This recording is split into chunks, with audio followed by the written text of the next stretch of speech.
200 episodes. It's got a nice round number to it. I won't go into a long soliloquy about it, but I can tell you that that number represents a lot of hard work, a lot of belief, sacrifice, a lot of editing. Woo! A lot of editing in hours. But it continues to represent where I want to take this. And to get here, it represents the long game. I've never put a number on how many episodes I was going to do, mind you, but this number is small compared to where I saw myself and where I wanted to be. So I want to tell you or anyone that's listening to this, from listening to the Ave Podcast, to the Stoops, to my story episodes, just a simple thank you. Just thank you. It's that simple. Thank you. And I'm not stopping. And that I hope you continue to enjoy and appreciate it as much as I appreciate you. All right, so for the 200th episode of the Ave Podcast, I'm joined by author Jonathan Boxill and South Shore family member Kevin W. As this week is the 30th anniversary of the LA riots. And we have a general and real conversation about our thoughts about how the Rodney King beating and the resulting trial spearheaded one of the craziest riots in history, but also how it ties into the social issues these last few years. And if you learned from this as a community. We're here to talk about it all. And as always, South Shore is available wherever you listen to podcasts. Hit the like and favorite buttons. Smash, or at the very least, press hard and repeatedly on the subscribe buttons. It takes literally about 2 seconds of your time. And click the 5 stars. I appreciate your support if you haven't already done it. And if you have, do it again. I'm talking about the 5 stars. Why not? And check out my website and get into the catalog, which is southshore.com. All right? Cool. It's the Ave Podcast with Cal C on South Shore Ave Radio 200. Welcome to the Ave Podcast with Cal C on South Shore Ave Radio.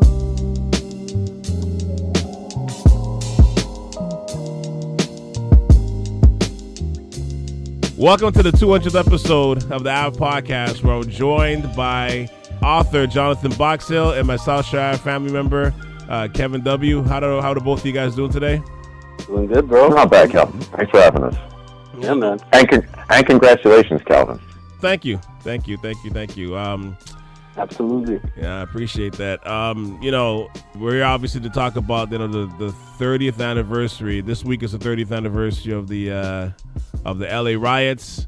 Which happened because of the 4 cops that got acquitted of brutalizing Rodney King back in September 1991.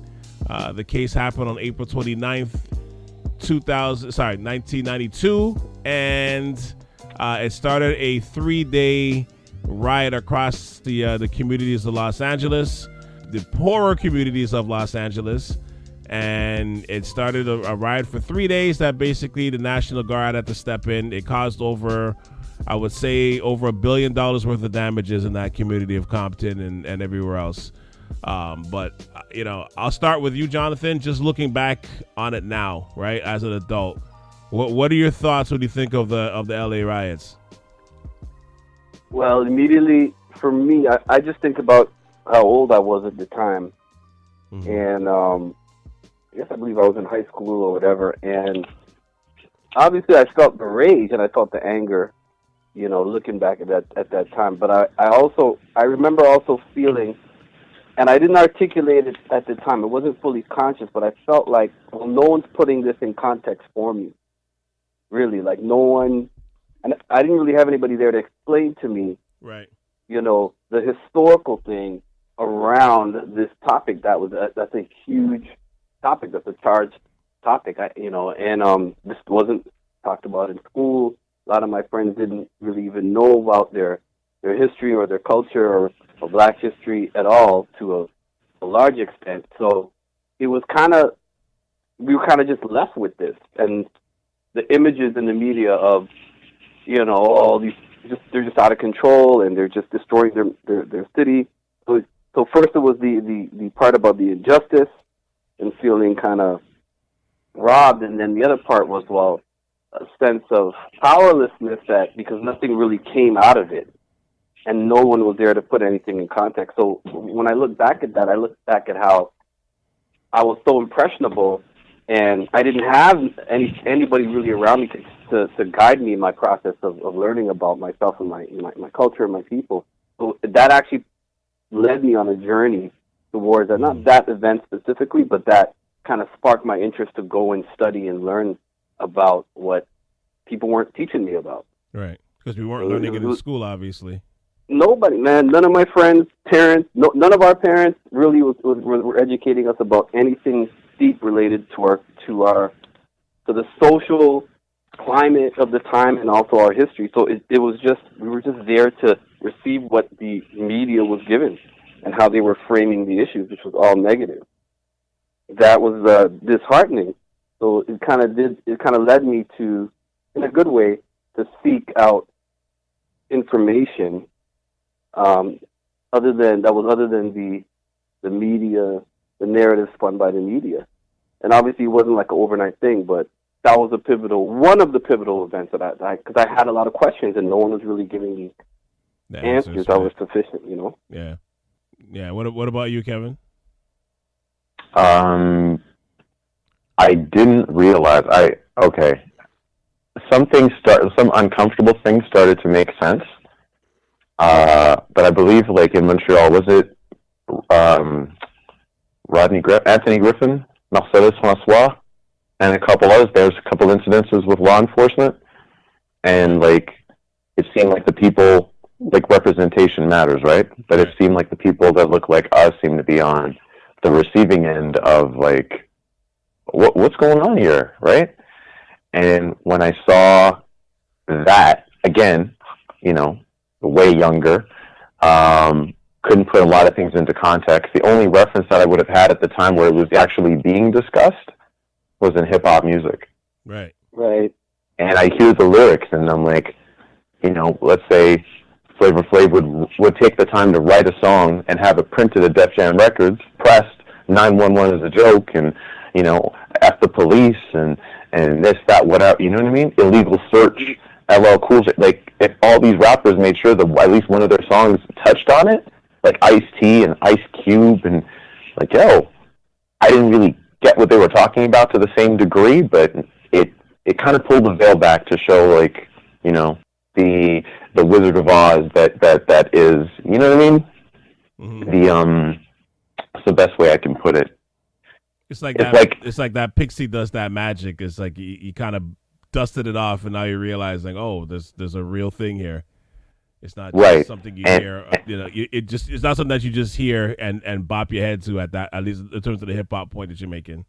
And, like, historically, it just seems that every so often, it's like there's a racial injustice volcano, and you try to pretend like it's not there, and because you just call it, like, dormant because there's nothing really to happen. But every couple of years, there's always, like, an event where it just, like, erupts, and then something like that happens.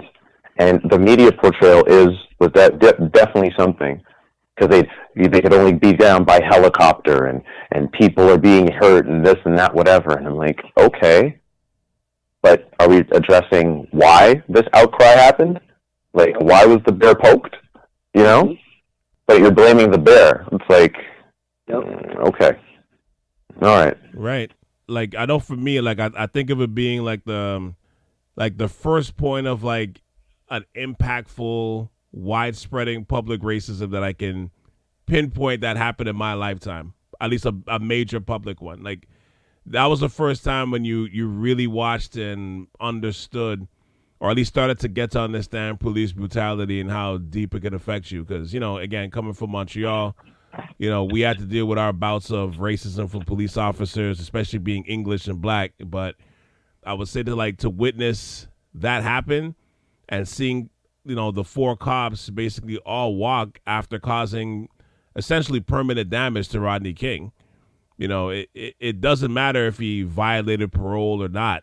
You know, to have his, you know, I would say his humanity, you know, taken away from him in that moment was the first real memory of something like that being etched in my brain.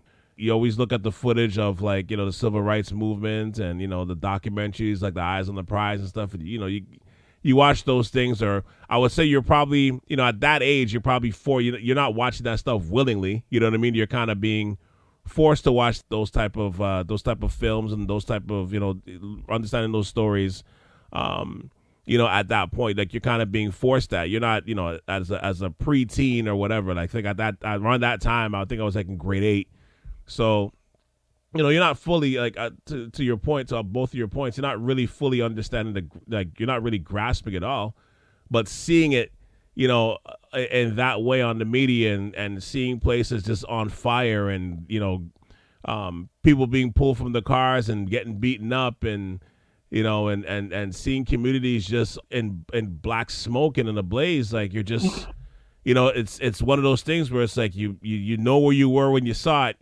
You know what I mean? Like it's one of those things. It's like that was like one of our first, for our generation. That was probably one of the first moments of a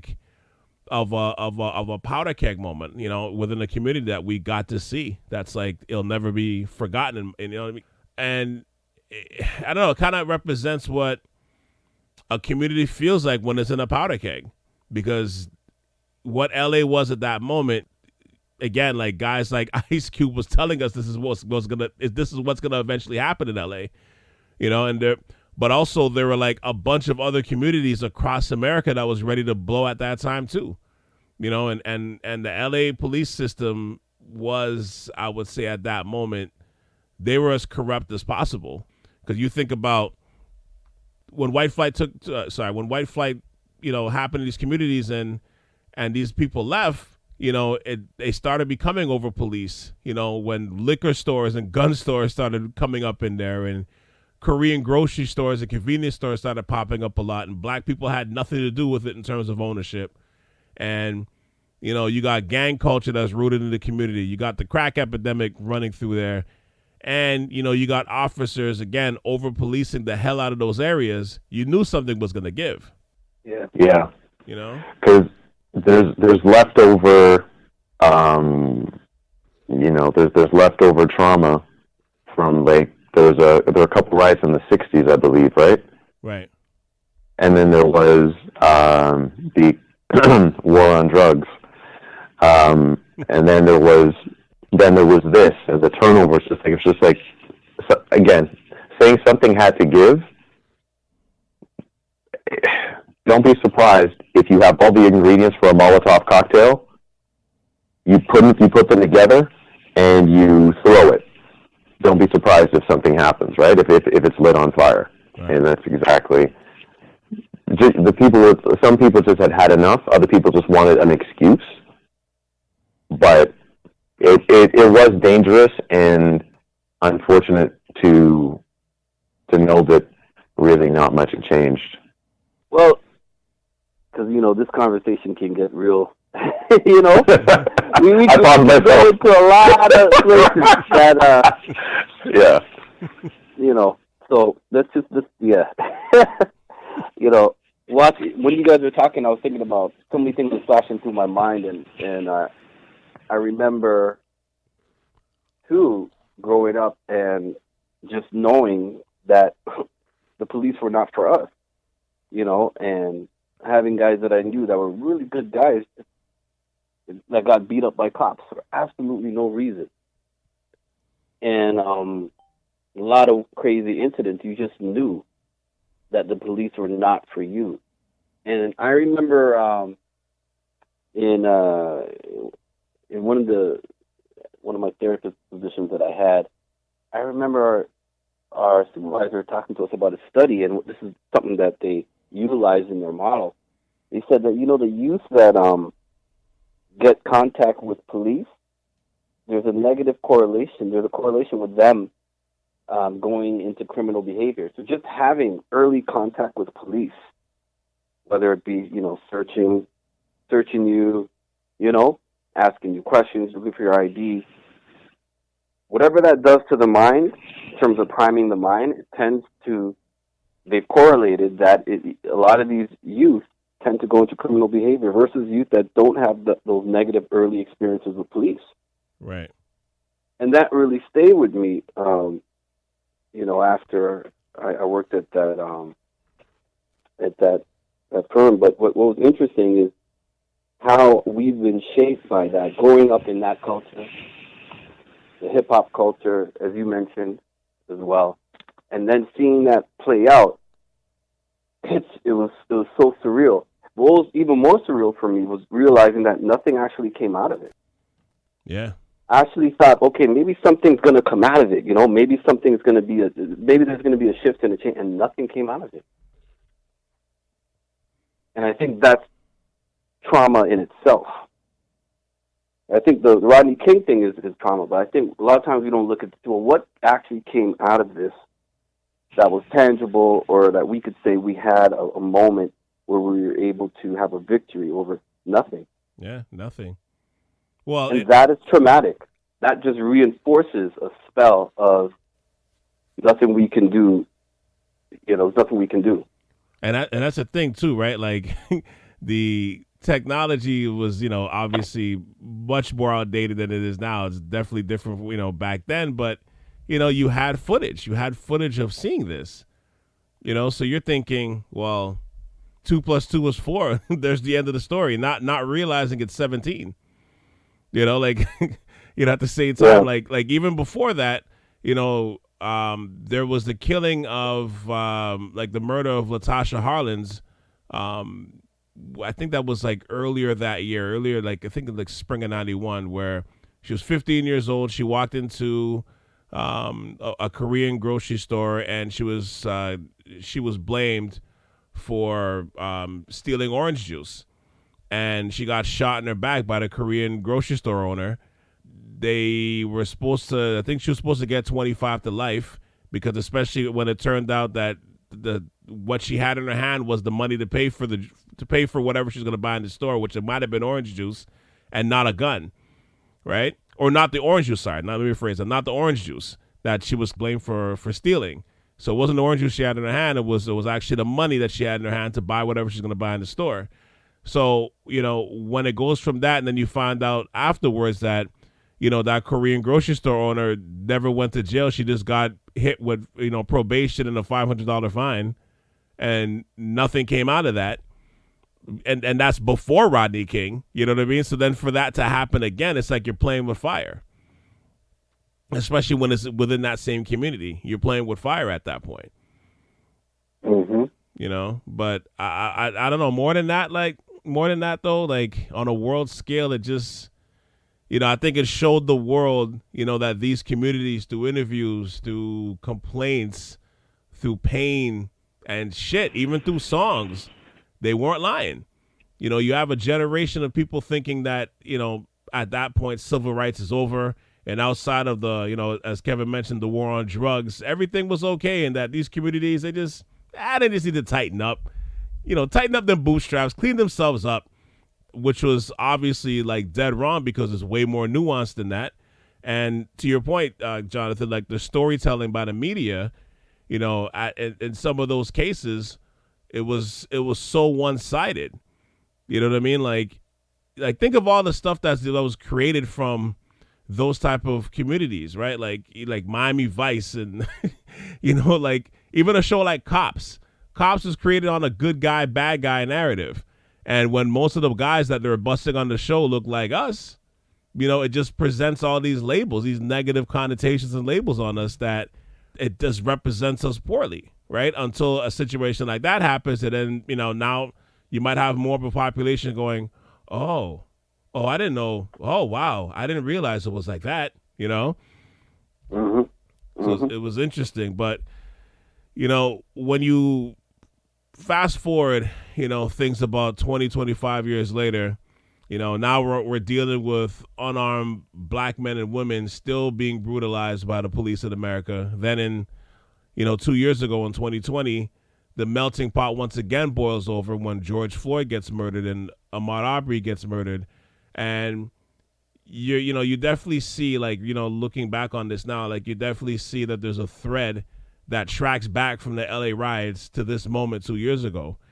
So the question I have for both of you, and I'll let one of you decide on who wants to talk about it first, but what do you need to see that would make you, like, you two men, believe that, are we, like, is there any point that we're at least close to cutting this thread, this historical thread that's just attaching us to all these periods, the last 30 years? I'm not even going to go back, because we can go way further than that, obviously, but just in the last 30 years, do you guys feel like, like, are we any closer to cutting that thread and breaking that tie from that?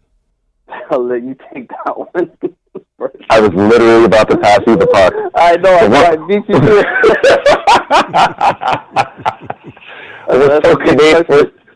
We're so Canadian and polite with it, eh? Here, after you. No, after you. No one's walking through the door. You know? Hot potato.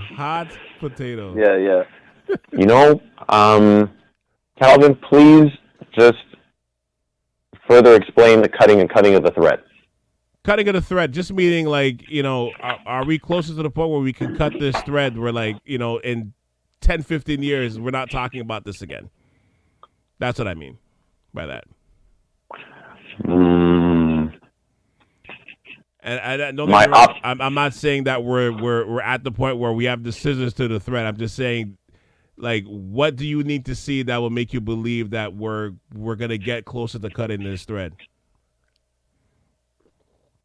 And answer it however way you want to answer it. Okay. I'm just gonna try and see if I can formulate it properly. I believe what has to change is the people that were kept in the dark. I believe for us to see and have that change is that all the people that were kept in the dark and given, you know, a lot of false propaganda to consume, and use that to help formulate their opinions. I think that they and everybody basically needs to come together and realize and look up to try and identify who the people are that have been lying to us so long. Whatever the situation is, there shouldn't be this many generations experiencing the same thing and always being told that it's going to get better. You might as well just tell me that the meek shall inherit the earth.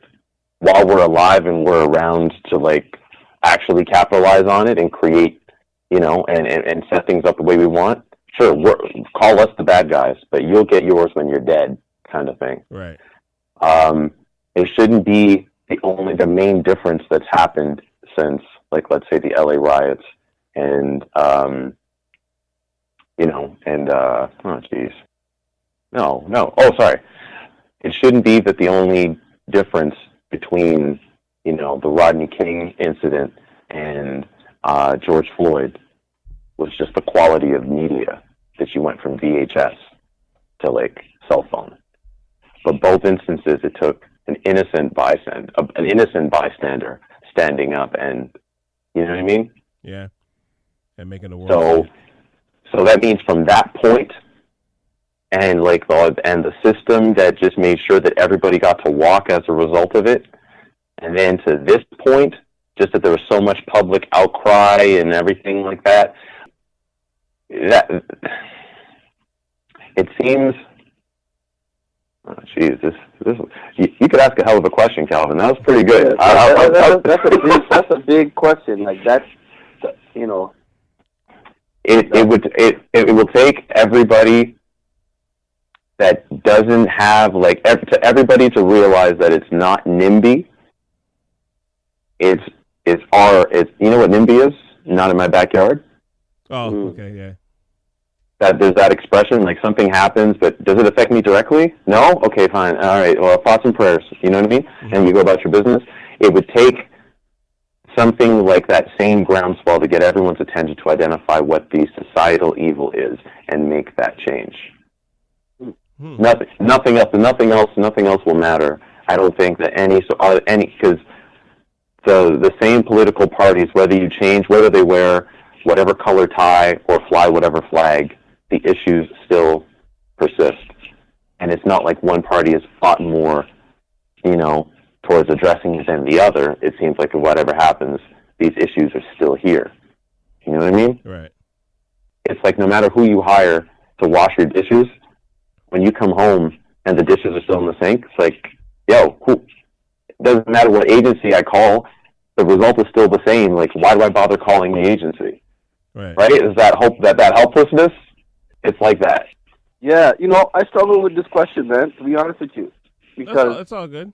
I'm like, so many points of view and minds with this, and I know I've asked myself this question, and I haven't come up with a good answer. I think we can't keep doing the same things. I think we had this conversation before, Kev. Before we came on the air, we can't keep doing the same things and being manipulated by our emotions. Right. And I think we just keep falling into these same tactics of, you mentioned this before, Kevin, about divide and conquer, and us being manipulated by our emotions so that we get swayed into division or swayed into, we're always in a reactive stance, and we're not like in a proactive stance. Facts. You know, we're always reacting to something. And I think what I would need to see is we're more in a proactive stance in terms of what we're doing as a collective, even though we don't operate as a collective, but we have at least, you know, grown up in a way where we could see, okay, I see what's happening here. And yes, this is crazy, but we need a strategy. We need a plan. We need to have some codes amongst ourselves with each other. That we don't have to agree on everything, but I do feel we need codes. Simple codes like, we're going to support X, we're not going to support Y, we're going to investigate things before we just jump on things emotionally because they sound right, or they're all the talking points are points we want to hear, like, yeah, you know. We're not just going to jump behind whoever is put in front of us to be a leader, you know what I'm saying? Right. That can galvanize our emotions because they have the gift of gab and they know how to hit the right buttons, you know? I call them, you know, the activist pimps, you know? And I think if I start seeing more of that, then I'll believe that, okay, there's going to be some change, there's going to be some power, because we have codes amongst each other. Right. And we respect these codes, like, you know, we're not going to get up here and bash this other brother and sister. We're going to talk to them behind the scenes, you know? Yeah. We're going to have disagreements behind the scenes. We're going to have codes on certain things. And we're not going to just jump behind and support this group or that group because they're now the in-hype group that, oh, by the way, maybe they're not the group that was for us. We could find that out later on. But, you know, that's ridiculous. We should see the same game being played on us all the time.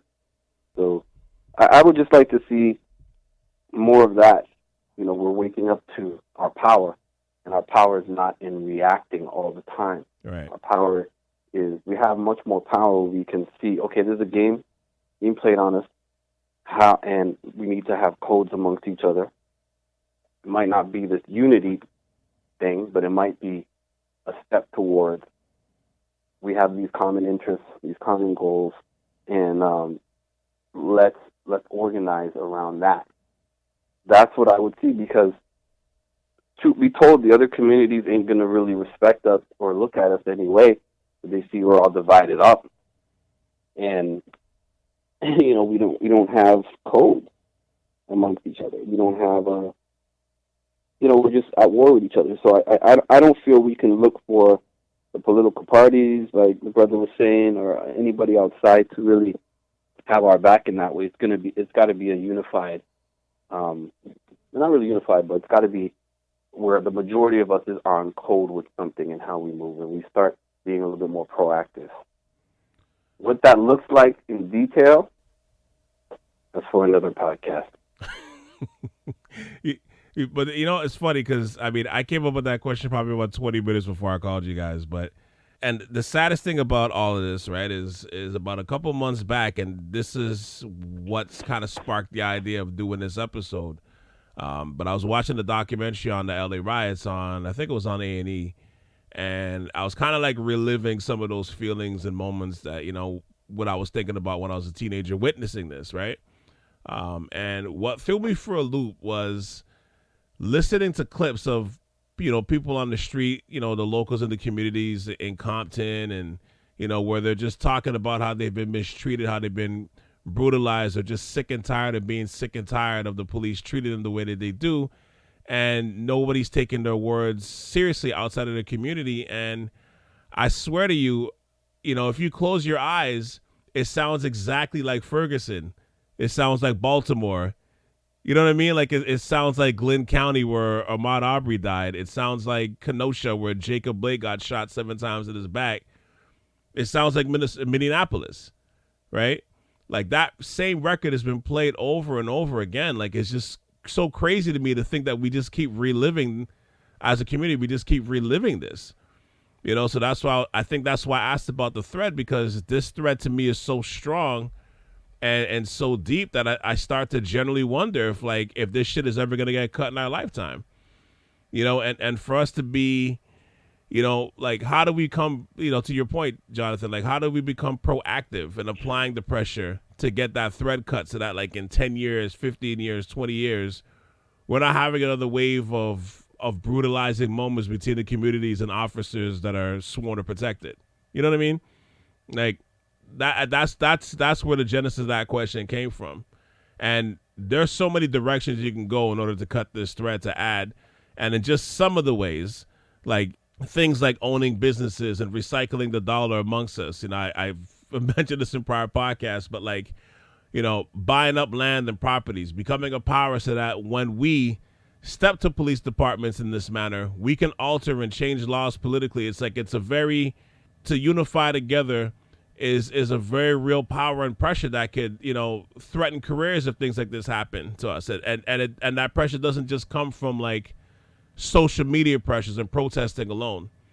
As they say, protesting is the move of the voiceless, right?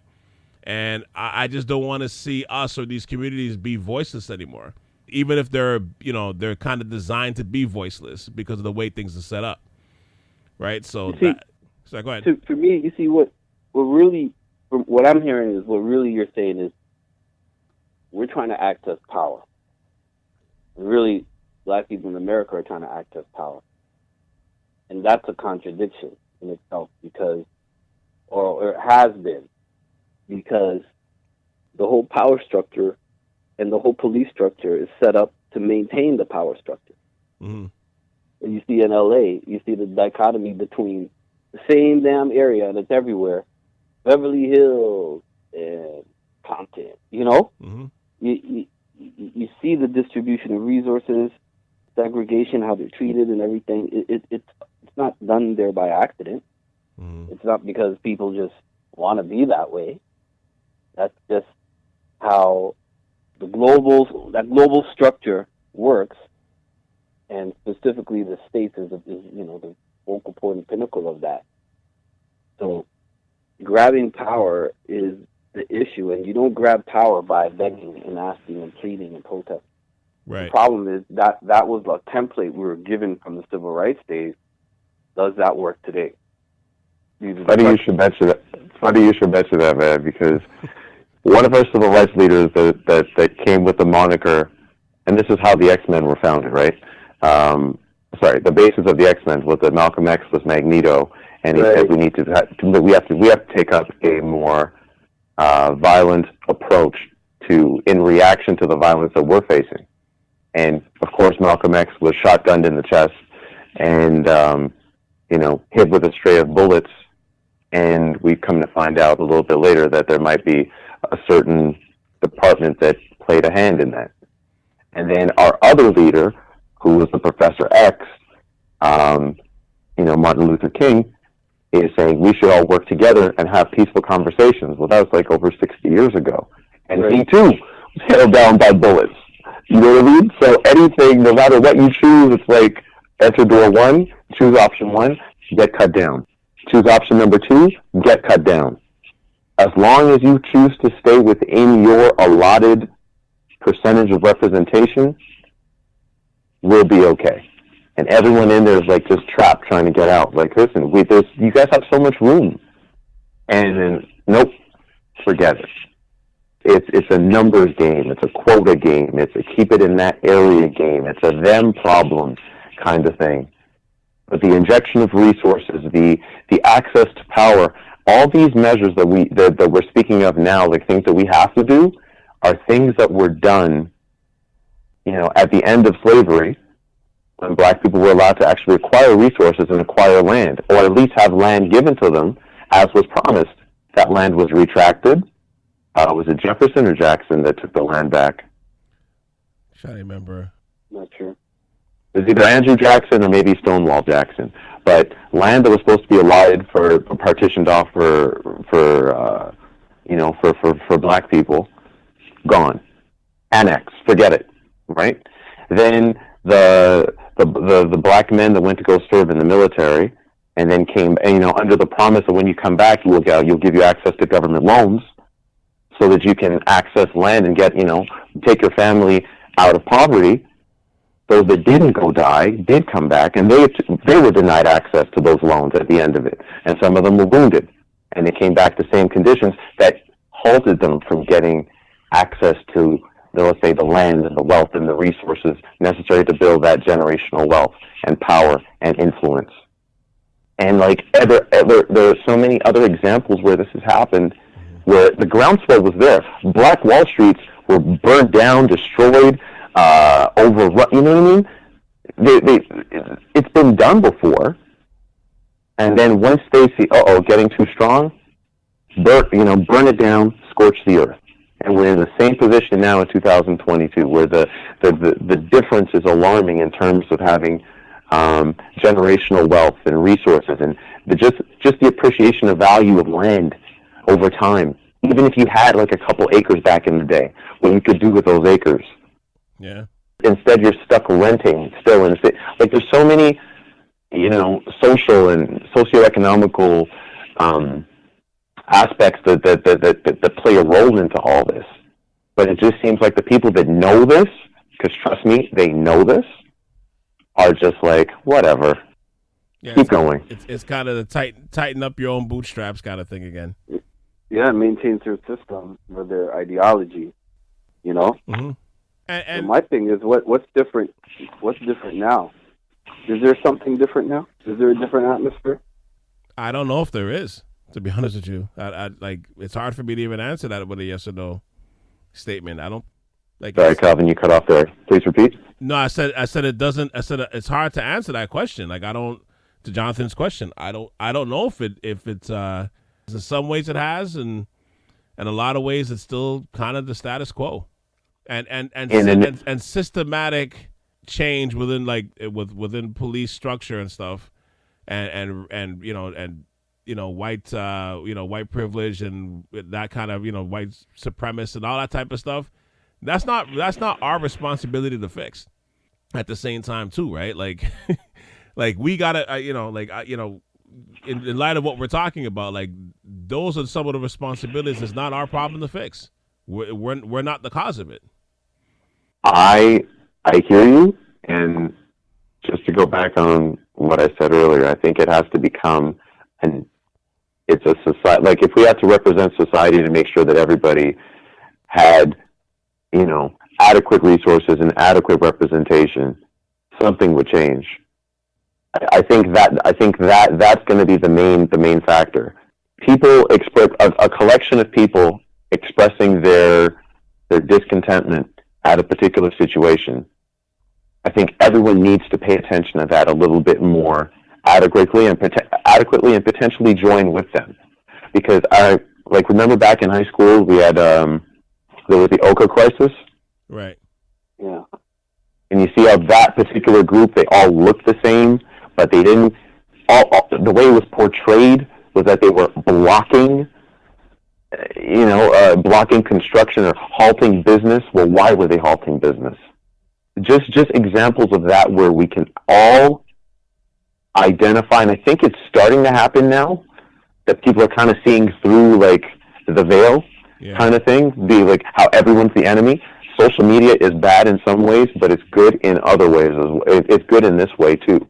It can open up a conversation, have you realize that you're being swayed in a particular direction, by the people that I guarantee you know what our primal emotions are, right? Mm-hmm. And they know how to program your thoughts. They know how to program your feelings. They know what words to say.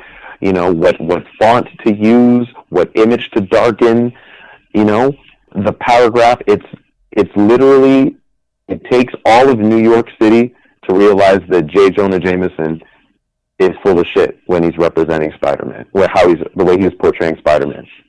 Yeah, and I think that's part of social media's job too, right? Like, and the good aspect of it too, it leads to self-education and research, right? Like, it allows you to go, wait a minute, is that real?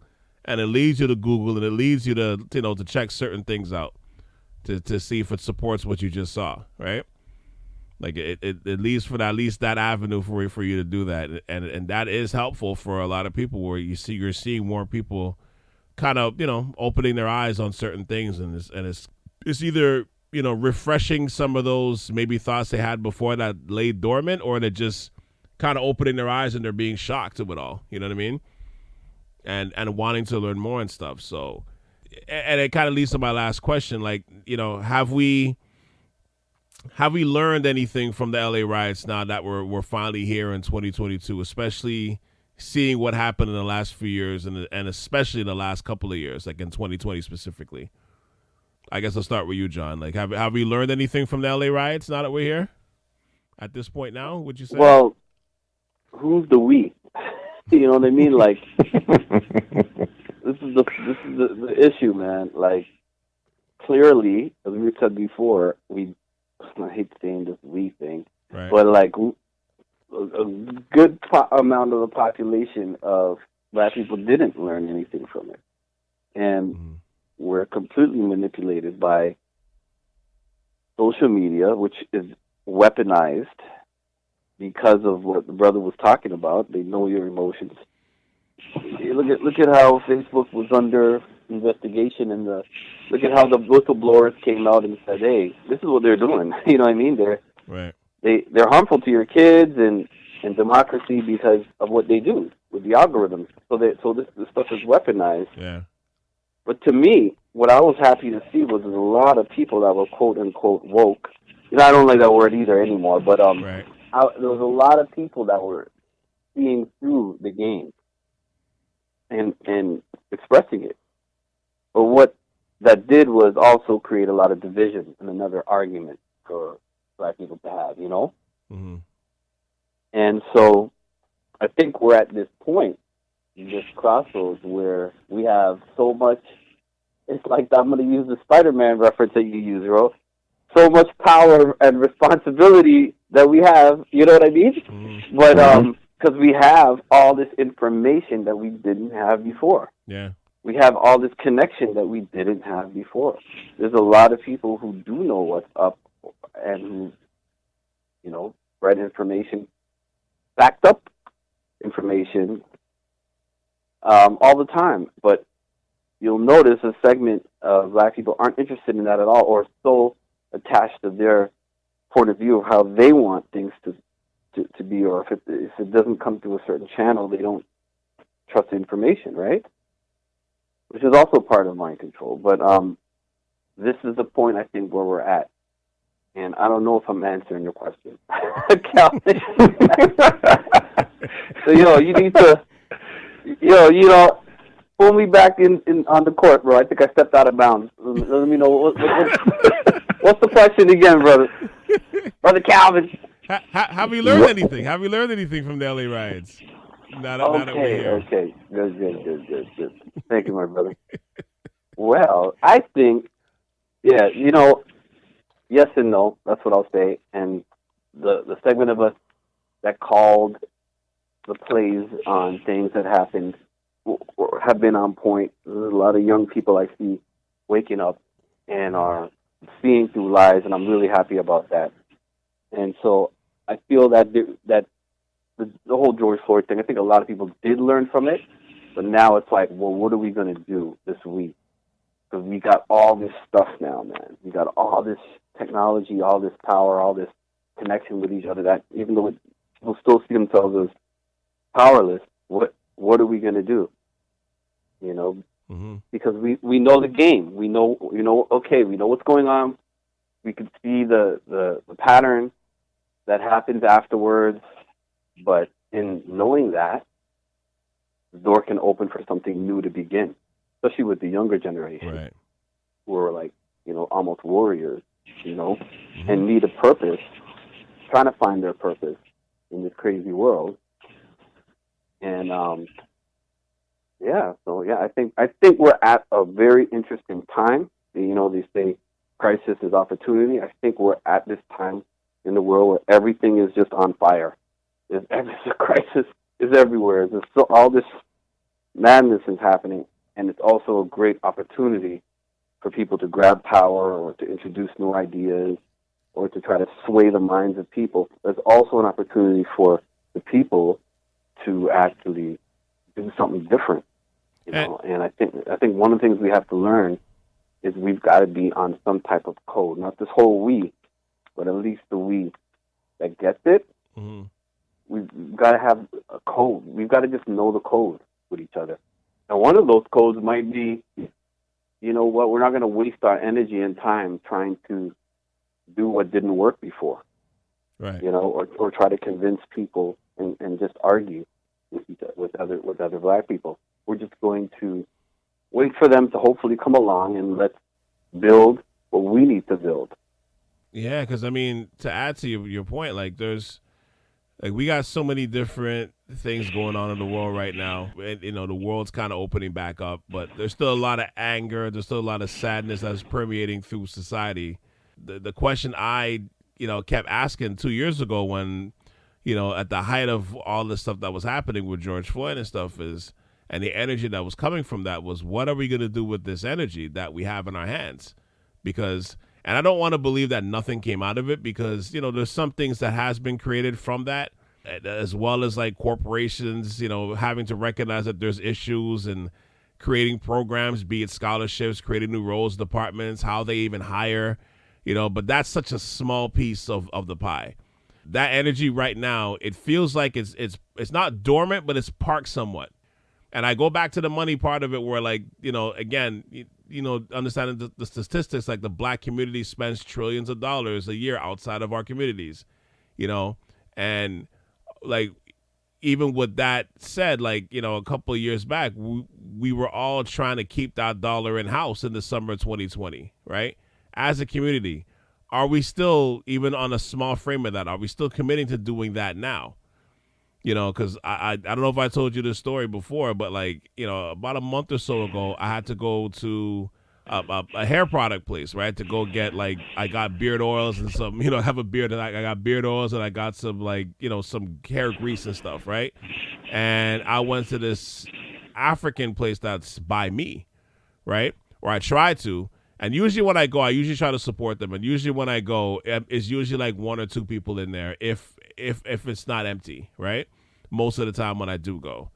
And on this day, they weren't open. They were open late. They were gonna open their doors late. So I decided to go to the other store that's owned, black hair products, all that stuff. It's a big store that's owned by Chinese, right? The Chinese community, right?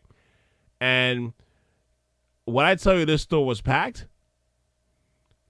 unbelievably packed, to the point where it's if I didn't know somebody in line, I might still be waiting in line to cash out.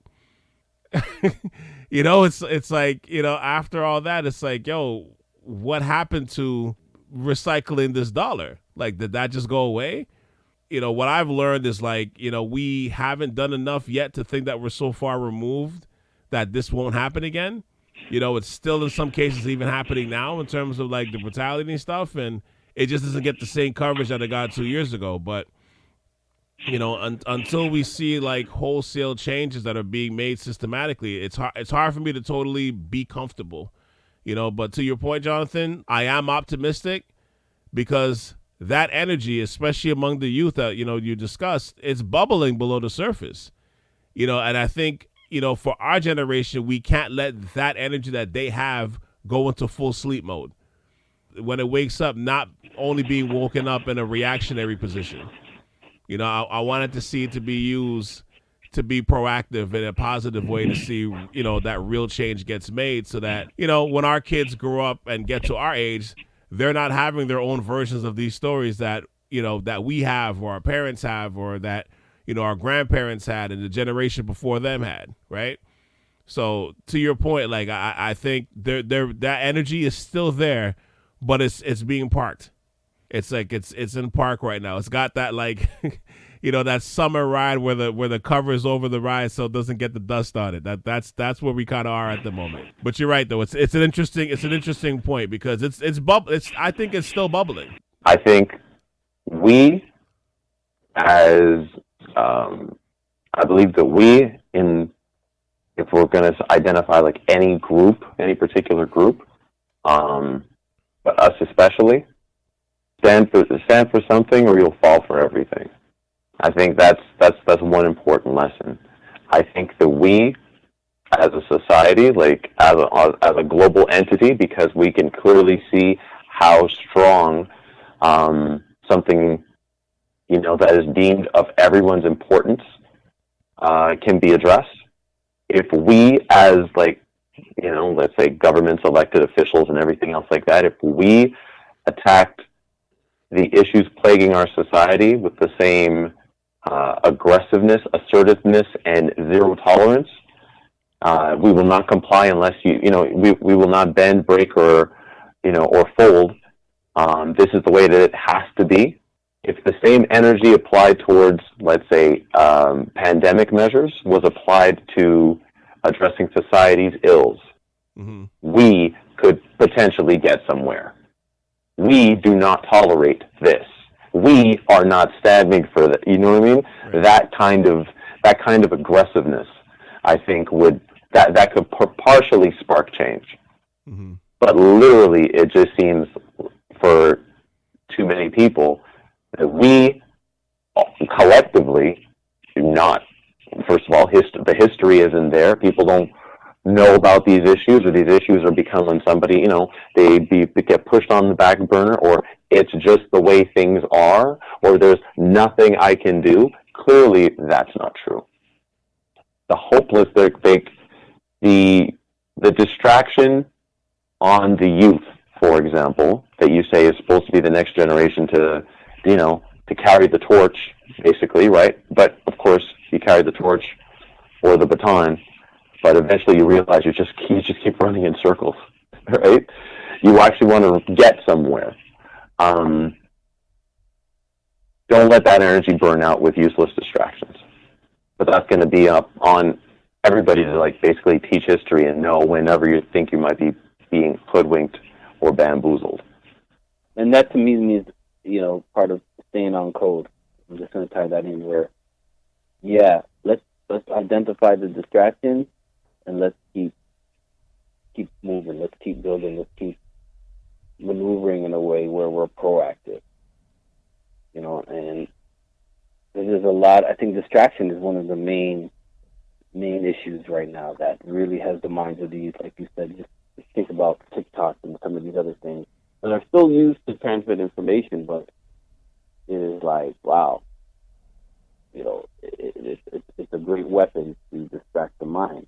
So if we can generate consistent codes where we're like, remember our mission here, or remember what it is here, remember what's important, remember what matters, remember your power, remember what time it is right now, remember what you can do with these tools, and those that will hear. To me, what some of the best case scenarios would be for pockets of people to be an example. Because once we have an example that can spark other examples, and it should be harder to stop multiple examples.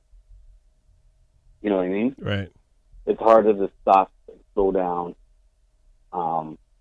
multiple pockets of progressiveness that's happening versus a one, like Black Wall Street. Well, we know how to shut that down. You know what I mean?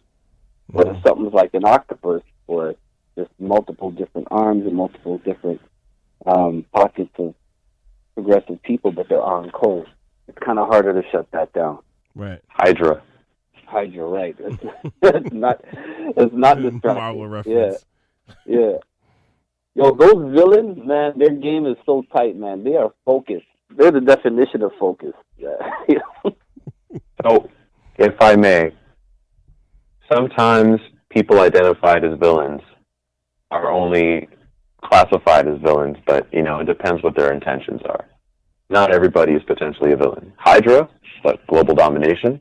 I know some people, I know of a couple people that wanted to establish that. I get that part. But the divide and conquer, the distractions, all of it, the lack of attention spans, like you would think that at this point we would be able to retain more, but we don't.